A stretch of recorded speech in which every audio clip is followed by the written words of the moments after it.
ஒன்றாவது வசனம்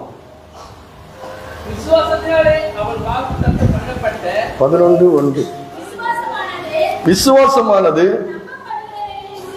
நம்பப்படுகிறவர்களின் உறுதியும் காணப்படாதவர்களின் நிச்சயமுமாய் இருக்கிறது. அல்லேலூயா. அதனால முன்னோர்கள் நற்சாட்சி பெற்றார்கள் என்று நம்ம வாசிக்கிறோம். நற்சாட்சி பெற்றார்கள். அல்லேலூயா.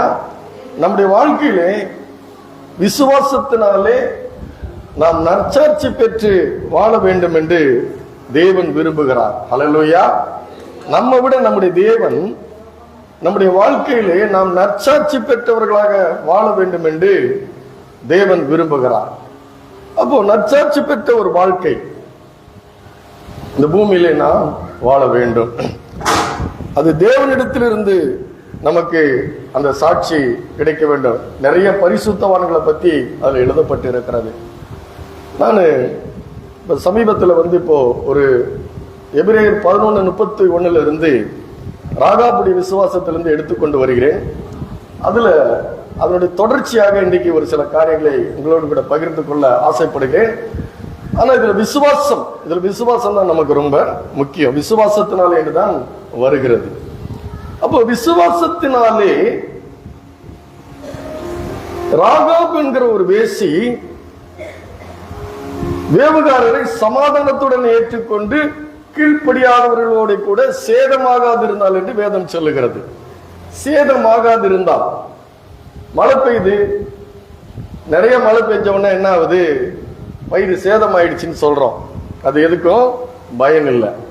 ஆனா அந்த பெண் வேவுகாரரை ஏற்றுக்கொண்டு, அப்ப அது இருதயத்துக்கு ஏற்றுக்கொண்டு சமாதானத்துடன் ஏற்றுக்கொண்டு என்று சொல்லும் பொழுது அது ஏற்றுக்கொள்வதும் அந்த சமாதானத்துடன் ஏற்றுக்கொள்வதும் அது இருதயத்தோடு சம்பந்தப்பட்டது. அல்லேலூயா.